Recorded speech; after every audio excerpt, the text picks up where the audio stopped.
আসসালামু আলাইকুম।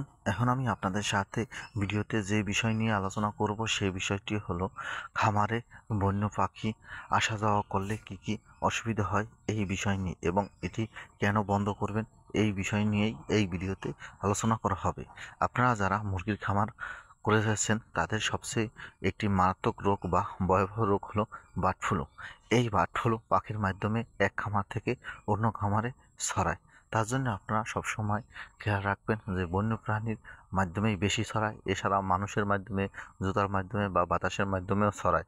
অতিরিক্ত ঘন যদি খামার হয়ে থাকে তাহলেও এক খামার থেকে দ্রুত অন্য খামারে ভাইরাস ছড়ায়।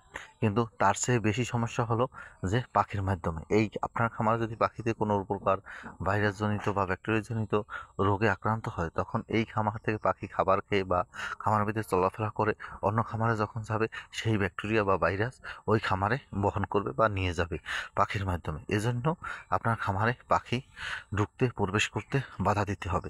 এছাড়া রয়েছে পাখির গায়ে বিভিন্ন ধরনের পরজীবী থাকে, যেমন উকুন, আইটেলি, এরকম যে পরজীবীগুলো থাকে, এই পরজীবীগুলা পাখির মাধ্যমে এক খামার থেকে অন্য খামারে যেতে পারে বা আপনার খামারে এসে প্রবেশ করতে পারে।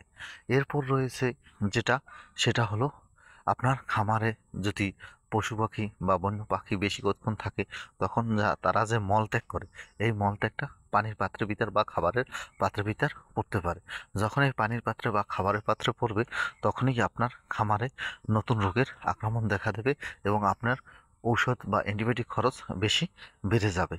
এই জন্য আপনারা পশু পাখি পাখি প্রবেশ নিষেধ করতে হবে, এবং সবচেয়ে এই পশু পাখি যাতে না ঢুকতে পারে এর জন্য আপনারা কী কী কাজ করবেন। এর জন্য আপনারা সবচেয়ে প্রধানত কাজ হচ্ছে আপনারা জাল দিয়ে আপনার খামারটি সঠিকভাবে বেড়া দিবেন, এবং আপনার খামারটি এমনভাবে পরিষ্কার করবেন যাতে পশুর বসার মতন বা দেখলে ভয় পায় এরকমভাবে পরিষ্কার করতে হবে, চকচকে করতে হবে। তাহলে পশু পাখি খুব কম ঢুকবে। এরপর রয়েছে আপনার শব্দ বা দাবড়িয়ে রাখতে পারেন, কোনো প্রকার শব্দ ব্যবহার করতে পারেন, এতেও আপনার পশু পাখি দূরে থাকবে। আমার ভিডিও ভালো লাগলে প্লিজ সাবস্ক্রাইব।